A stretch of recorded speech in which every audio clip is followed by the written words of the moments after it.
Hello, this is Adam with DreamMade Productions. This video is made possible by the very kind donations of viewers like you. Thank you. If you are in a position to help this channel improve quality and grow, please visit my Patreon page at www.patreon.com/DreamMadeProductions, linked below.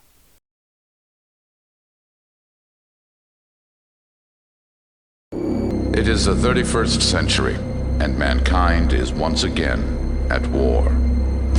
The battlefields of the future are dominated by huge robotic war machines known as battle mechs. Hello, and welcome back to The Arsenal, a series where we look at the weapons, equipment, and technology of the BattleTech universe. Today, we take a look at something a little heavier. We return to a topic I've been talking about for a while to go ahead and knock out the rest of it. Today, we cover the heavy and super heavy autocannons, better known as the AC-10 and AC-20. We have already looked at the standard and light autocannons and what made them completely revolutionary for their time. Rather than retread old ground, I'll give the short version. Basically, the modern autocannon replaced the aging burst cannon and rifle cannon, combining the anti-armor capabilities of the rifle with the rapid fire and effectiveness against lightly armored targets that the cannon enjoyed. Mostly thanks to the new heap round and improved materials and design. Also, as mentioned before, these terms we use to describe the weapons are not individual designs. They are a class of weapons grouped by range, ammunition capacity, and destructive ability. The standard autocannon, or what we call the AC-5, came first, followed not long after by the light autocannon, better known as the AC-2. The Terran Alliance knew they had a winner on their hands with these new weapons, and they would remain the standard in ballistics for just shy of 150 years.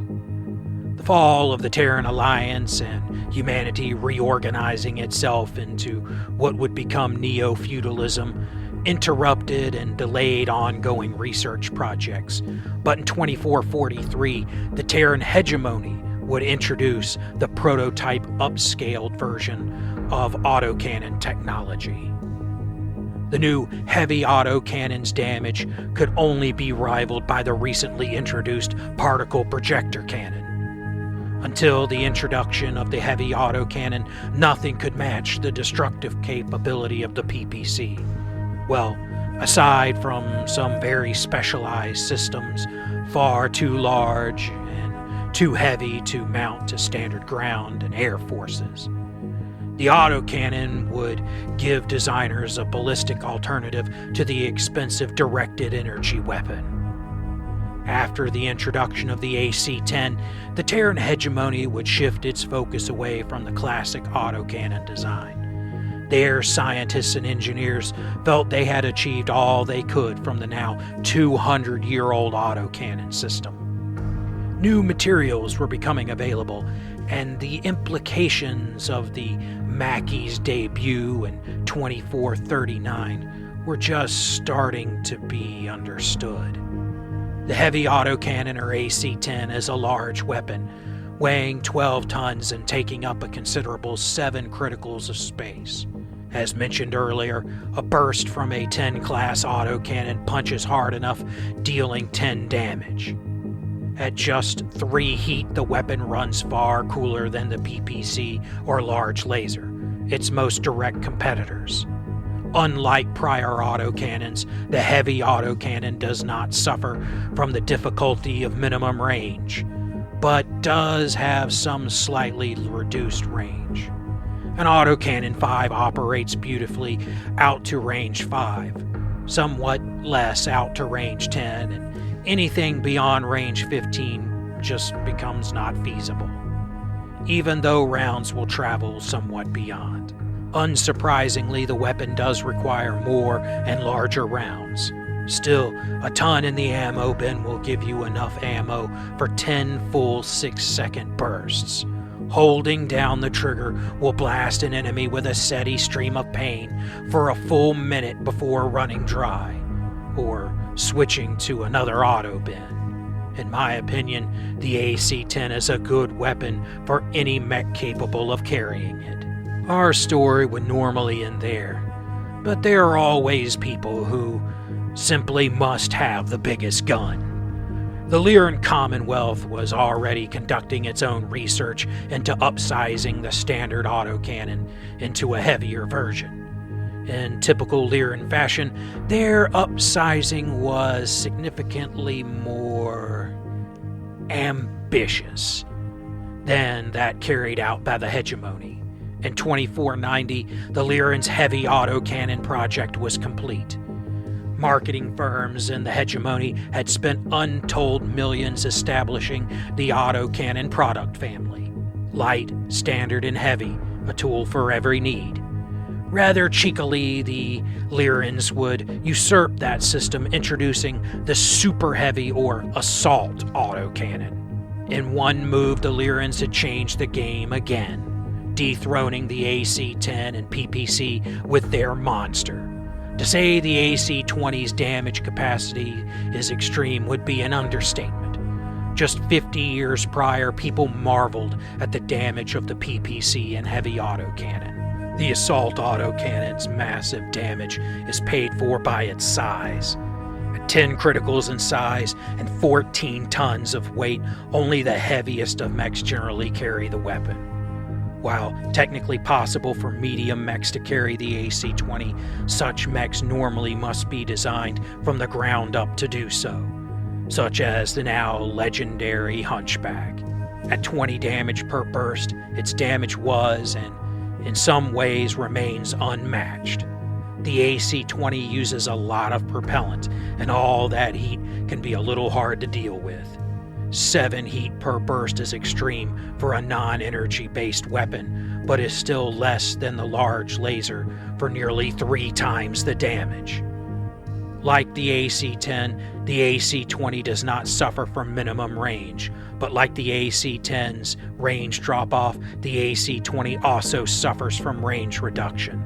Now almost an exclusively short-range weapon, the super heavy autocannon is in line with the medium laser and SRMs.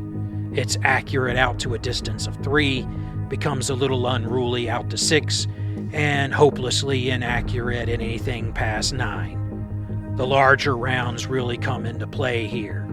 While the reduction in ammo capacity of the AC-10 ranged from manageable to mildly annoying, the AC-20 is something of a problem. A full ton of AC-20 ammo only gets you 5 short bursts. Any AC-20 equipped mech is going to stick very close to supply lines. Seasoned mech warriors know to hold their AC-20 rounds for good shots only, because even an assault mech rarely mounts more than 2 or 3 tons of ammo, and it is very easy to blow through that in all but the shortest of engagements. The AC-20 changed combat in some ways forever. Most mechs mount the maximum armor possible on their head for a reason. Until the AC-20, mech warriors were, as much as you can be on the battlefield, invulnerable. Aside from some one-off or one-in-a-million events. With a little care, mech warriors were more or less safe in their cockpits. Once introduced, the AC-10 and PPC could strip away all the mech's head armor and destroy the cockpit. But only in a direct hit. Still a rare occurrence. The Terran Hegemony started a project to find a way to better protect the mech's head. The goal was to squeeze just a little more armor to protect against such a direct hit. The project was canceled overnight when the AC-20 was released. Maybe they could have found a way to squeeze in a few more, raising a mech's head armor to 10. But 20? The dropped project would later inspire the armored cowl, made famous in use on the Cyclops. More on that at some point. The AC-20 grabbed the damage crown and held it.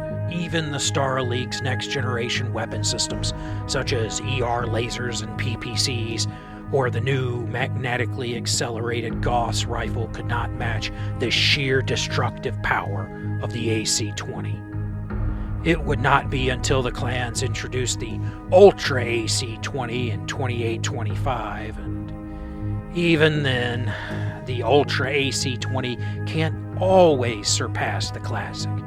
No matter where an AC-20 is on a battlefield, most mech warriors take notice.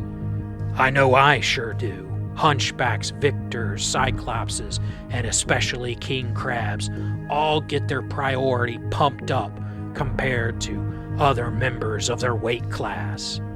The AC-20 would keep its shared place at the top of the damage hill for 236 years. Once again, it was the Lyrans that would dethrone the damage masters with their heavy Gauss rifle, a frightening weapon dealing 25 damage out to the classic AC-20 medium range bracket. But that weapon has its own story, one we will get to in due time. I have had a lot of experience with the heavy and super heavy autocannons. I find the AC-10 a good general use weapon, especially when combined with large lasers or PPCs.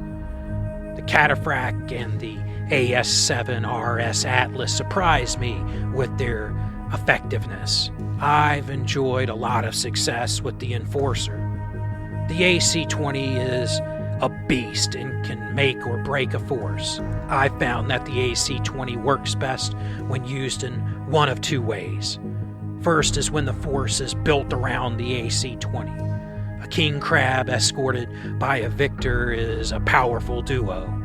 Similarly, throwing in an AC-20 equipped mech to babysit an LRM Lance is also effective.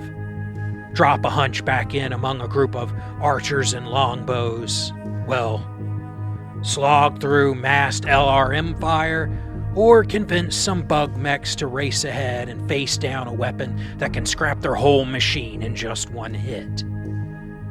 The heavy and assault class autocannons have proven to be effective, reliable, and affordable options on the battlefield for, let's go with 600 years. Just when it looked like newer technology may eclipse these autocannons, be it based on the same concepts such as LB or Ultra technology, or completely new innovations like Gauss or directed energy weapons. The autocannon has stayed the test of time, remaining in production and development. The introduction of new alternatives to the standard heap round. The heap round changed history, allowing multiple weapon systems to be traded in for a single weapon that could do all their jobs, though sometimes not quite as well.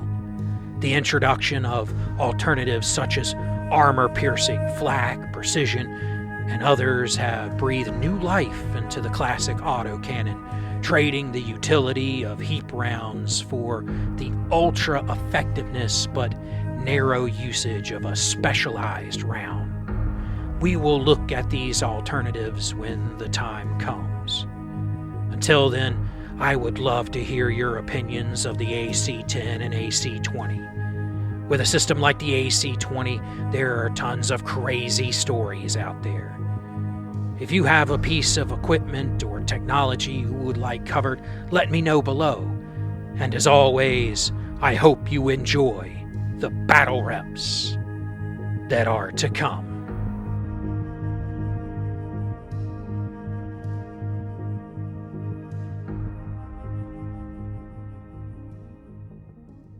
Hello, this is Adam with Dream Made Productions. Thank you for watching my content. It really means a lot that you have given me the chance to entertain you. If you would like to support the channel, please visit my Patreon at patreon.com/DreamMadeProductions, linked below. Also below is a link for PayPal, or links if you would like to send crypto, if that's more your thing. Please know any amount that you give will be cherished and used to upgrade equipment and improve the channel. You can also help the channel by subscribing, turning on notifications, liking, commenting, and sharing my channel with anyone you think might be interested. Thank you again for watching, and I hope you enjoy the battle reps that are to come.